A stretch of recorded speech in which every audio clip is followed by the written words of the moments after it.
Telah hadir bersama kami di studio Kepala Bidang Pengendalian Operasi Dinas Perhubungan DKI Jakarta Sunardi Sinaga dan pengamat transportasi dari Institute for Transportation and Development Policy Yoga Adiwinarto. Selamat siang Bapak-Bapak. Saya ke Pak Sinaga dulu Pak. Ini kan perihal penertiban parkir liar biasanya menjadi kewenangan polisi. Kenapa akhirnya Disub sampai turun tangan? Jadi masalah penertiban parkir liar ini kan pelanggarannya paling utama kan pelanggaran rambu. Ya. Memang kewenangan dalam penindakan terhadap kendaraan pribadi, baik motor maupun mobil, itu kewenangan kepolisian. Tapi kita melakukan penindakan ini sebenarnya bukan karena kita sendiri. Kita bersama-sama dengan aparat kepolisian. Jadi pada saat ada pelanggar, nanti akan langsung ditilang.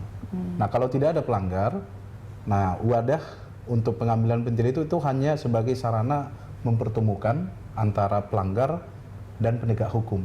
Jadi kita tampilkan stiker juga di kendaraannya. Jadi kita tunggu mereka di kantor. Nanti kalau pelanggar itu datang kantor, ujung-ujungnya tilang juga. Jadi tetap yang melakukan penilangan kepolisian. Jadi bukan karena kepolisian itu kewalahan dan tidak memiliki cukup personil atau tidak bisa menyelesaikan, maka butuh bantuan dari Disub mengenai permasalahan parkir liar ini. Bukan seperti itu ya Pak? Ya, memang petugas itu kan jumlahnya terbatas ya. Jumlah terbatas, baik kepolisian termasuk juga kita. Nah cuman kendala di lapangan yang kita hadapi kan pelanggar rambu ini kan bisa saja datang dari pagi. Nah dia pulang sore atau malam.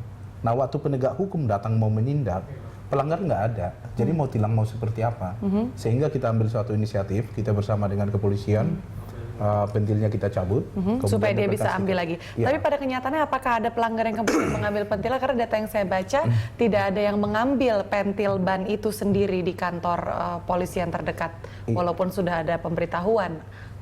Pentil ban Anda sudah dicabut seperti itu. Iya, jadi sampai sekarang kita udah 1 bulan, jumlah yang kita udah ambil itu sekitar 10.200. Dan jumlah yang mengklaim kembali pentil bannya? Jadi orang yang datang ke kantor sampai dengan satu pun belum ada yang datang. Belum ada satu pun. Ya, nah, ini apa yang bisa kita tarik dari sini, Mas Yoga? Pelajarannya, apakah ini sebuah kebijakan efektif? Ya berarti tadi mungkin salah satu juga kenapa dia nggak mau ke kantornya Disub ini kan karena kan harus kantor Sudin, orang juga jarang. Nah ini mungkin saatnya juga kita mensosialisasikan kantor suku dinas itu di mana-mana aja. Karena susah loh, kayak coba cari kantor suku dinas Jakarta Selatan atau Jakarta Pusat, kita harus blusuk-blusukan tuh. Nah artinya itu salah satunya. Tapi memang betul artinya kalau kita pikir sih ya buat orang yang setelah ditilang itu ya ngapain juga dia harus capek-capek sementara dia bisa ke tukang tambal ban atau dia ganti ban selesai beli yang baru. Tapi tadi itu kan repot kan. Jadi intinya sama-sama repot.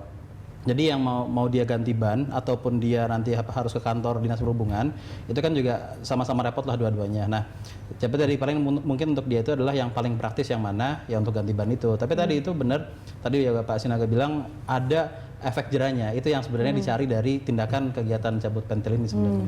Jadi sebagai satu kebijakan, apakah cukup efektif Anda menilai ini untuk membersihkan Jakarta dari harus ada ini ibaratnya shock terapi dulu gitu. Jadi mungkin tadi Pak Sinaga bisa menjelaskan ada memang suatu grand policy-nya untuk bagaimana kebijakan perparkiran di Jakarta. Tapi ini adalah untuk shock terapi atau orang-orang ini dikasih dikasih peringatan bahwa jalan ini nggak seenaknya bisa parkir gitu loh. Jadi ada rambu-rambu, ada aturan-aturan main tertentu di mana boleh parkir dan nggak boleh parkir. Nah kalau seandainya dia sembarangan ya udah kita sikatlah dia pakai cabut pentilnya itu. Tapi Pak Sinaga secara kewenangan memang Disub memiliki landasan hukumnya untuk melakukan hal ini ya? Kita melaksanakan ini kan sebenarnya bukan masalah berbicara kewenangan ya. Kita dengan kepolisian itu bersama-sama. Nah yang kita pikirkan ini urusannya publik. Jadi orang kalau berparkir di badan jalan itu sudah jelas melanggar undang-undang lalu lintas karena itu fungsi badan jalan itu bukan untuk parkir. Nah kemudian trotoar terus termasuk juga taman itu udah jelas melanggar peraturan daerah.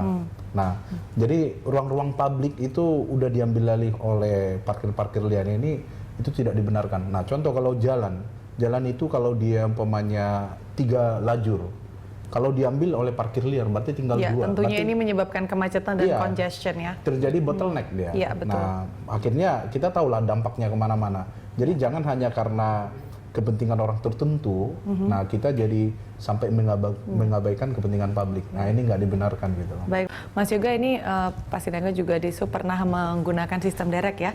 Menurut analisa Anda, kenapa ini tidak berhasil dan akhirnya sekarang ada metode baru? Mobil dereknya 10 yang melanggar 100 itu udah capek banget Mbak angkatnya, saya pikir. Nggak, tapi derek ini kan memang ya tadi itu artinya kita punya dulu derek, terus juga punya yang gembok warna kuning ini kan. Juga sama, gembok juga untuk bawah-bawahnya aja repot gitu kan. Terus juga untuk nanti artinya mekanismenya itu kurang begitu bagus, kurang begitu praktis lah. Nah makanya dengan cabut pentil ini kan sebenarnya efek jera itu kan ditimbulkan dari kerepotannya orang tersebut kan. Jadi bukan cuman dia itu oke lah denda, mungkin dia nggak keluar uang sama sekali, tapi dia sebenarnya keluar uang juga untuk bayar si tukang tambal ban, juga Bapak beli pentil barunya itu. Nah ini yang saya pikir sih memang uangnya nggak seberapa, tapi dia setidaknya kan ada mungkin 10 menit sampai 30 menit yang si orang itu keluarkan waktunya untuk ke tukang tambal ban. Jadi efek jeranya menurut Anda sudah tepat sasaran? Saya pikir dapat ya. nih ya. Artinya sekarang gini, kalau seandainya itu kan kemarin sempat ada kasus itu kan yang di salah satu sekolah di Jakarta Selatan, yang sampai anak buahnya Pak Sinaga juga dipukul pakai besi gitu. Yang mukul tuh bukan ini lagi, yang mukul tuh ibu-ibu gitu. Jadi benar-benar artinya kelihatan sekali juga justru malah ibu-ibu yang anaknya itu sekolah di salah satu sekolah elit itu ya, sekolah ya cukup internasional lah kalibernya. Tapi kok mental kampungan gitu lah. Artinya ini memang sebenarnya juga kita melihat masyarakat Jakarta ini kelihatannya juga cukup shock dengan tindakan seperti ini gitu. Padahal kalau seandainya kita mau ngacu ke luar negeri, itu mereka udah langsung harus bayar. Katakanlah contohnya di Inggris itu kalau dia kena tilang, itu dia harus bayar 30 pound. Itu baru kalau hanya dia bayar dalam waktu sebulan. Kalau dia lebih dari lama sebulan, lebih besar lagi. Ada lagi. Jadi shock terapi yang Anda inginkan sebagai salah satu efek yang ditujukan juga sudah dapat ya Pak ya. Pak Sinaga, dibandingkan dengan cabut pentil, modalnya lebih besar mana dengan metode-metode sebelumnya? Ada derek, ada juga gembok kuning. Jadi sebenarnya selama ini kan Dinas Perhubungan sudah sering melakukan penindakan, mulai dari menggembok ban kendaraan roda 4 yang berparkir. Jadi jumlah pelanggar itu kan cukup banyak ya. Sementara gembok kita terbatas. Belum lagi nanti personil kita bolak-balik dia untuk buka lagi, kurang efektif. Nah kalau di suatu lokasi itu pelanggarannya banyak, sementara gemboknya terbatas, berarti ada yang tidak digembok, nanti seolah-olah kayak beli kasih. Nah kemudian motor dulu, ada juga yang kita angkat ke truk. Nah terus kita antar ke kepolisian untuk ditindaklanjuti. Nah ngangkat motor itu butuh 4-5 orang, belum lagi nanti nurunin, sampai jarinya anggota saya itu banyak yang kejepit gitu, ngangkat motor itu. Pernah kita rantai juga, rantainya itu dirusak sama tukang parkir liar. Nah terkadang kita tungguin, rantai itu kita tungguin, ya sama aja, kita dari pagi sampai sore nungguin itu. Jadi dengan yang kita lakukan sekarang efeknya cukup bagus ya, karena banyak lokasi-lokasi yang udah tertib. Tapi yang namanya sistem derek, sistem gembok atau rantai tetap kita lakukan. Tetap juga kita lakukan. Cuman ini salah satu alternatif. Dan ini memang efek jerahnya cukup luar biasa lah. Nggak mungkin orang mau capek-capek di pinggir jalan mau dongkrak. Tapi derek dan rantai tetap dilakukan ya? Tetap. Pak Sinaga, kalau boleh saya diingatkan kembali, ini ancaman hukuman kurungan dan dendanya seperti apa untuk parkir liar? Jadi pelanggaran rambu ini kan jelas ya, dia denda itu kan maksimal 5 juta atau kurungan badan 3 bulan. Iya, nah, 5 juta. Ini sebenarnya kita lagi membicarakan ini juga dengan pihak pengadilan ke depannya. Pelanggar-pelanggar tindak pidana ringan ini kalau bisa ketok palunya atau dendanya itu jangan diambil terlalu kecil, sehingga efek jerah juga nggak ada. Nah ada pelanggaran begitu, kalau ketok palunya cuma 30.000, 50.000, itu efek jerahnya nggak ada. Coba kalau dia dendanya umpamanya 500.000 atau 1 juta, nah itu luar biasa. Ya, Mas Yoga, Anda melihat dari instrumen hukumnya sendiri 5 juta atau 3 bulan kurungan nampaknya banyak diremehkan oleh masyarakat luas ya? Ya enggak juga sih sebenarnya, karena mereka mungkin nggak tahu loh. Saya juga baru tahu sekarang nih. Dan itu mungkin alasannya. Jadi ini masalah sosialisasi saja. Iya, tapi juga tadi kalau saya tahu itu itu 5 juta, saya nggak akan pernah mau ngambil pentil saya ke kantornya di SUP. Karena tiba-tiba saya ntar dikurung 3 bulan kan capek juga kan di sana kan. Nah, mendingan beli pentil baru 15.000. Nah, tapi benar-benar sekali. Jadi artinya sekarang kita harus siapkan pertama instrumen hukumnya, dan saya pikir sih undang-undang dan juga peraturan itu sudah banyak lah yang kita bisa pakai. Nah, sekarang adalah toolsnya sendiri itu apa. Jadi artinya kita sekarang ngomong masalah equipmentnya, oke lah cabut pentil, tapi mungkin berikutnya kita harus mulai beralih ke ya seperti negara-negara maju, artinya kita mulai coba pakai electronic registration. Jadi kita udah nggak lagi harus mengandalkan tenaga-tenaga dan juga tadi ancamannya banyak lah, tiba-tiba lagi ngempesin dipukul pakai apa namanya pakai besi gitu kan ya, resiko udah sampai ke resiko penolakan itu dia, makanya jadi ini saya pikir kita harus udah mulai apa namanya smart dengan teknologi. Jadi mungkin PR-nya untuk Pak Sinaga dan juga teman-teman di sub adalah bagaimana sekarang mengoptimalkan teknologi ini dalam penegakan hukum. Ya, langkah selanjutnya seperti apa? Baik, kita jeda lagi sejenak, Bapak-bapak pemirsa, kami akan kembali usai jeda pariwara berikut.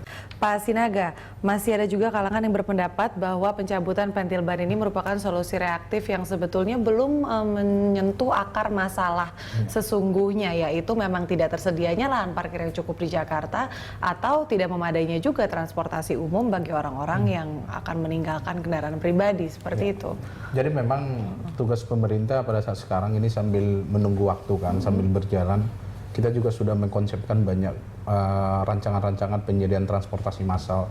Jadi seperti busway, tahun depan aja kita nambah 1.000, nah 3.000 bus sedang, nah kemudian belum lagi kemarin sudah peletakan batu pertama MRT, nanti kedepannya lagi monorail, ini sambil jalan. Nah kemudian kalau dibilang masalah lahan parkir, itu kita hitung dulu sampai sekarang. Namanya kendaraan roda 2, roda 4, itu berapa unit per hari yang dibeli masyarakat. Kalau kita mengacu penyediaan parkir, ya mungkin Jakarta ini nggak bakalan muat. Yang benar itu adalah masyarakat ini sudah harus beralih ke transportasi umum. Kalau terus berkejaran antara volume penjualan dan penyediaan lahan parkir Jakarta kan segini-gini aja. Ya, betul. Yang ada juga di daerah utara malah wilayah Jakarta itu udah mulai udah dimasukin air laut, malah yang ada berkurang gitu loh. Nah jadi kita nggak bisa lagi mengacu penyediaan lahan parkir yang lebih luas, ya makin lama nanti Jakarta ini tempat parkir semuanya. Mas Yoga, gimana? Apakah sependapat? Artinya kita ini udah kota ini orang tuh udah banyak yang keluar dari tengah kota untuk cari lahan yang lebih murah. Nah, untuk rumah, untuk tempat tinggal, untuk tidur dia tuh kan. Nah, kenapa di tengah kota ini kok orang malah mau dibikin untuk tempat parkir gitu loh. Orang aja untuk tinggal aja udah akhirnya mau keluar, ini malah untuk parkir. Harusnya kita kan memberikan fasilitas untuk karena memang yang memiliki kendaraan pribadi belum terpersuasi untuk beralih moda transportasi ke transportasi publik seperti itu. Betul, tapi tadi ini harus dipaksa. Artinya sekarang gini lah, Jakarta udah nggak mungkin kalau seandainya dan orang pasti akan terus komplain masalah macet kan. Macet ini cuma satu karena orang bawa mobil gitu. Nah, tapi kan kenapa sih orang bawa mobil? Karena dia perlu bergerak kan, sebenarnya perlu berpindah.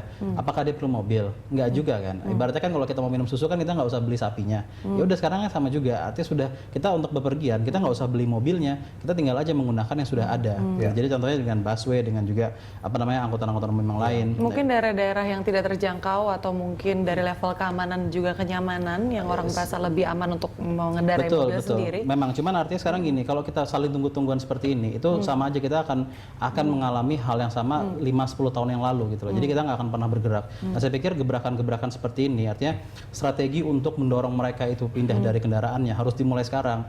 Nanti orang pasti akan bilang, wah tapi kan angkutan umum belum bagus. Oke lah, sudah ada busway saya pikir sudah bisa kita kualitasnya angkutan umum massal itu udah lagi bukan angkutan umum seperti biasa.